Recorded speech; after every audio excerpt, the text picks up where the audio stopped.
relaxed SOP announced for Phase 1 and 2 states.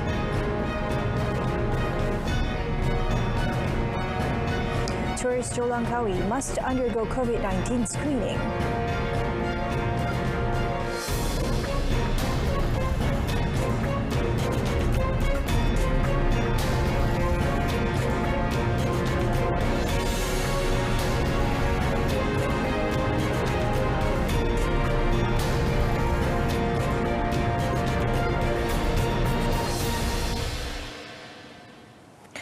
Hello and good evening. Thank you for tuning in. You're watching News at 10 with me, Shuhaida Arifin.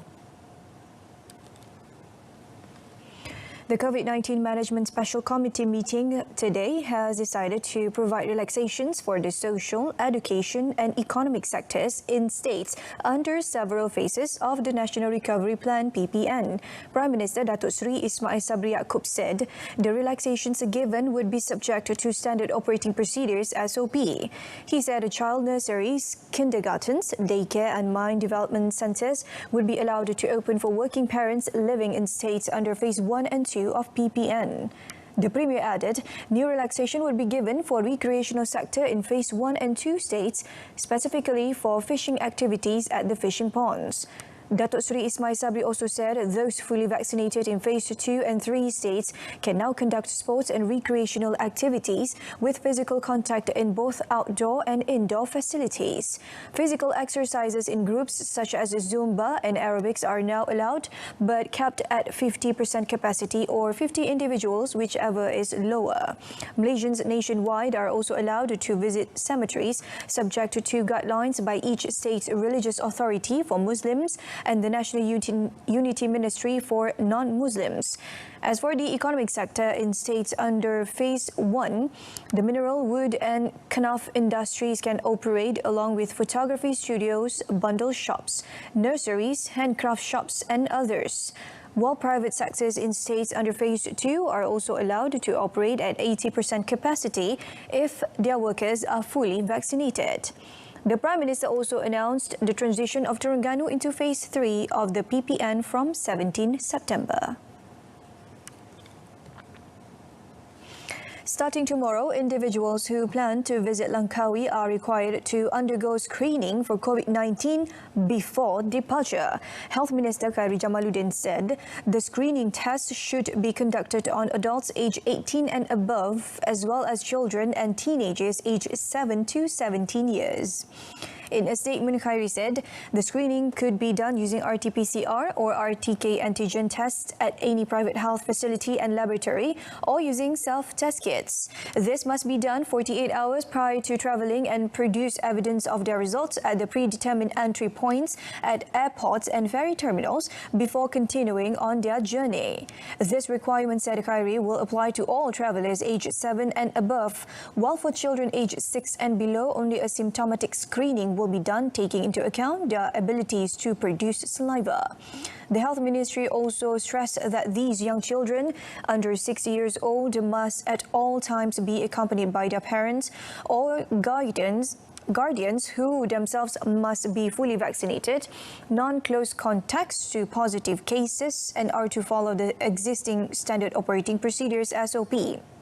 He added that individuals who are found to be COVID-19 positive will not be allowed to continue on their journey and will be managed according to the SOPs for handling positive COVID-19 cases and their existing close contacts. The Education Ministry will be taking action against over 2,500 teachers who declined to get vaccinated against COVID-19.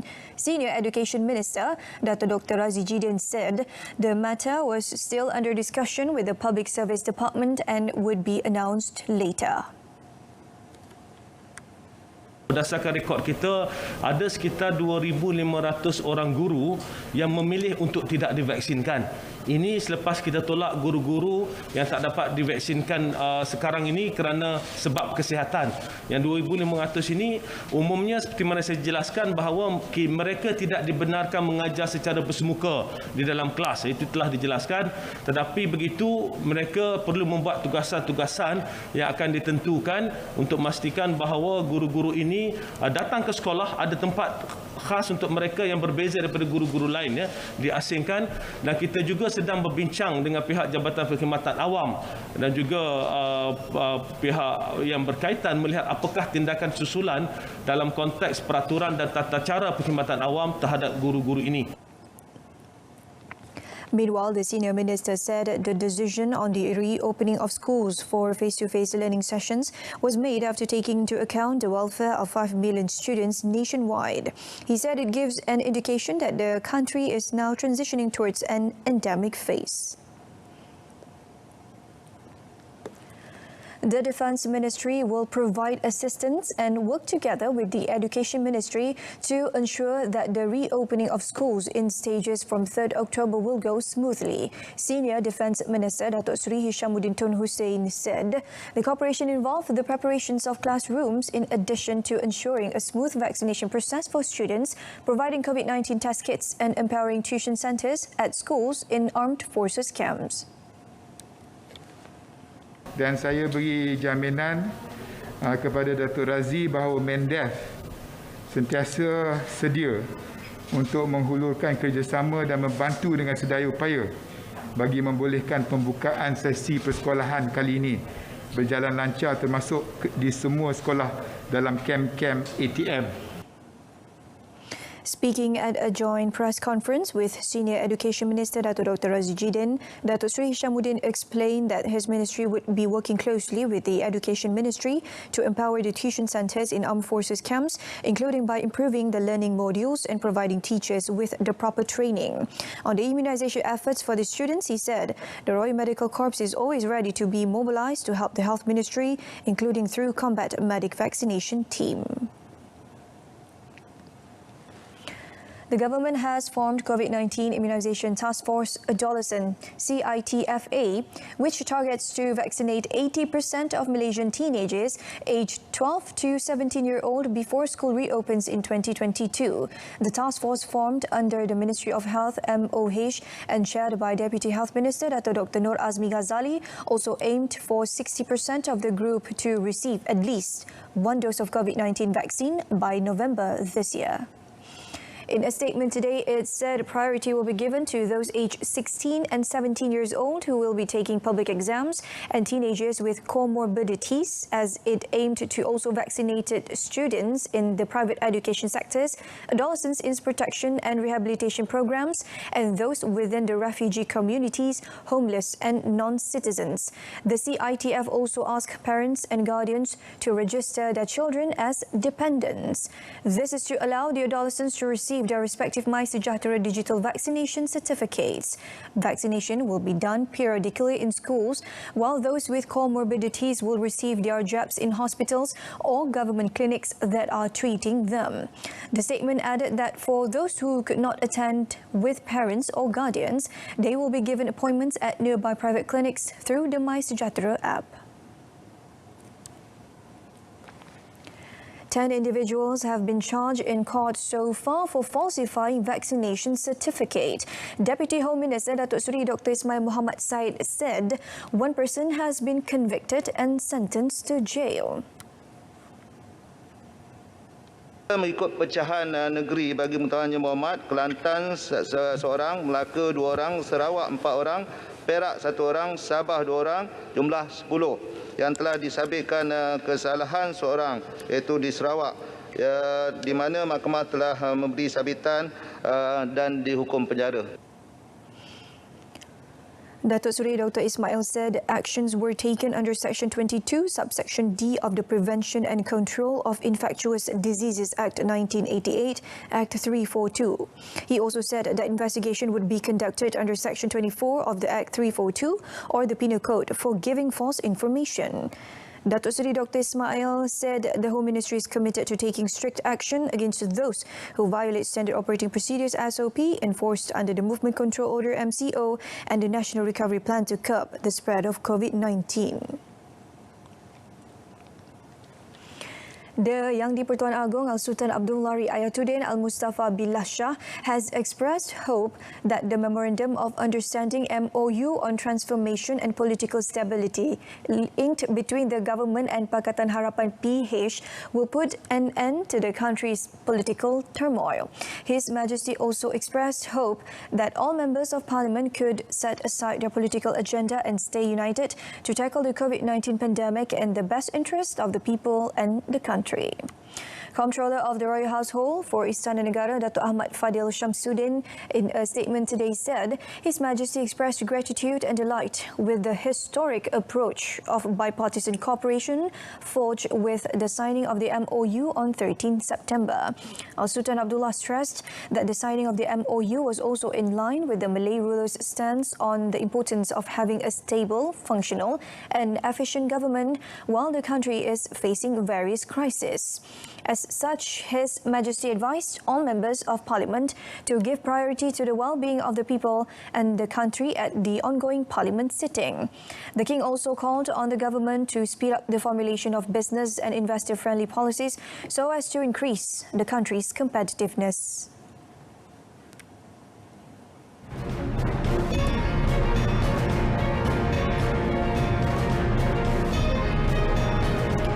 Still ahead, the DOE to complete probe in Johor Bahru scheduled waste disposal incident. Stay tuned.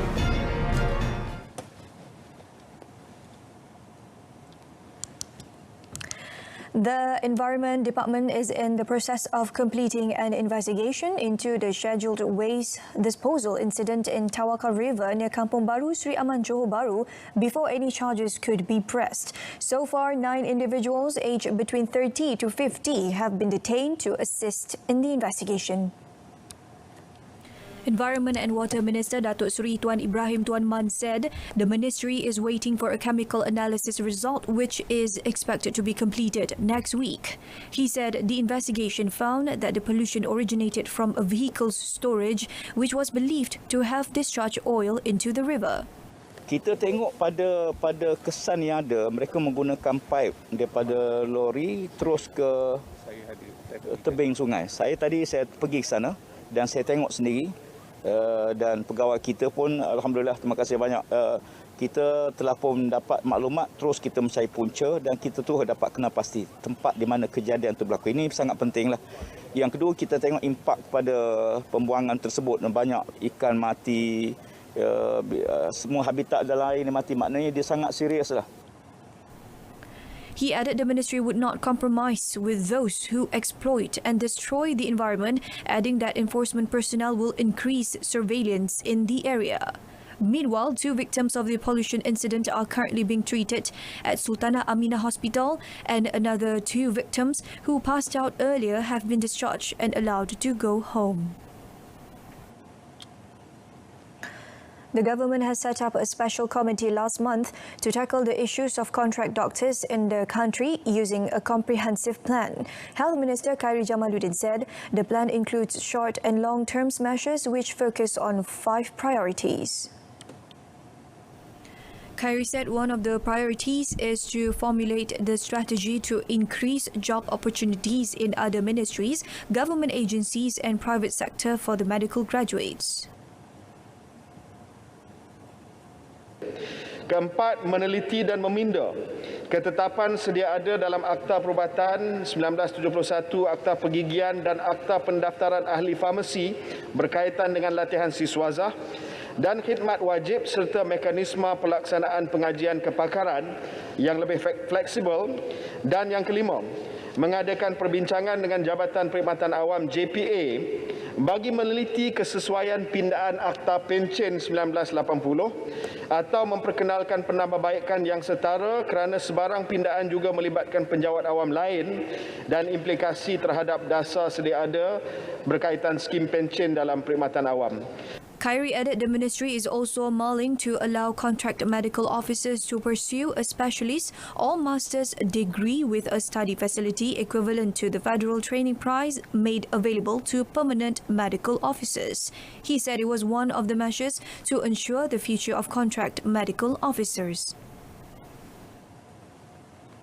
The Employee Provident Fund (EPF) has launched 2 initiatives to provide employers with more flexibility in managing their cash flows. Finance Minister Tengku Datuk Seri Zafrul Tengku Abdul Aziz said no application is needed as the initiatives are meant to help the employers with their businesses.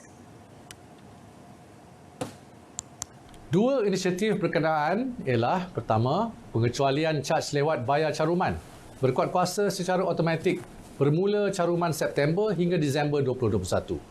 Kedua, tawaran insentif pengurangan caj lewat bayar ataupun EPA di mana majikan berpeluang mendapatkan pengurangan penyelesaian baki caj lewat bayar tertunggak sehingga 70% bagi caruman lewat dibayar untuk mana-mana tempoh sebelum Ogos 2021. Meanwhile, the EPF in a statement said employers must ensure the employees' contributions and dividends until August must be completed before 31st December. This is to ensure the employers to be eligible for the 2 initiatives. The Communications and Multimedia Ministry (KKMM) today announced 2 internet packages, the Malaysian Family Youth Package and the Malaysian Family Device Package. Its Minister Tan Sri Anwar Musa said the packages were introduced to help teenagers and students, especially the less fortunate, to gain internet access and have affordable smart devices. Tan Sri Anwar explained that the initiatives was the result of the cooperation with 6 telecommunications companies and the discount packages would start on 15th October until 15 April 2022. He said the Malaysian Family Youth Package is a complimentary 1 GB worth of internet services daily plus another 20 GB priced at just RM30 for 3 months, specifically for teenagers and students including postgraduate students. Yang dimaksudkan dengan remaja, semua rakyat Malaysia, warga negara Malaysia yang berusia 21 tahun dan ke bawah. Dia mungkin pelajar, dia mungkin tidak pelajar. Ya? Sebab ada juga yang sudah bekerja, tidak lagi pelajar, mungkin pada usia 19, 20, 21. Tapi mereka dikategorikan sebagai remaja, layak membeli pakej-pakej ini.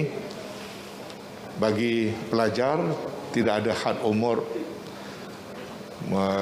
Kalau mereka pelajar pasca siswazah, mereka juga masih boleh membeli walaupun mereka sudah usianya melebihi 21 tahun. As for the Malaysian Family Device Package, he said it offers families the chance to own high-speed smart devices by paying RM40 on monthly installment plan of 12 to 24 months.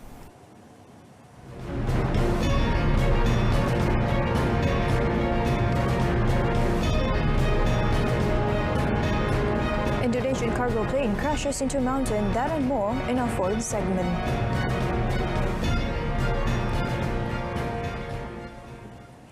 Malaysia today handed medical equipment and supplies to Indonesia to help the Republic in the fight against the COVID-19 pandemic. Foreign Affairs Minister Datuk Saifuddin Abdullah handed the supplies to Indonesia's ambassador to Malaysia, Hermono, at the Royal Malaysian Air Force Subang Air Base in Selangor. According to Datuk Saifuddin, the initiative is a testament to the strong and excellent relations between the 2 countries, and Malaysia and Indonesia will continue to collaborate closely in the fight against the pandemic.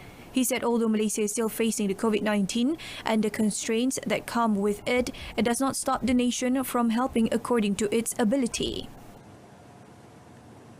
Pada hari ini saya bagi pihak Kerajaan Malaysia membuat penyerahan sumbangan bantuan peralatan dan bekalan perubatan yang merangkumi tangki ISO oksigen beserta cecair oksigen, oksigen concentrators dan juga kelengkapan perubatan pakai buang.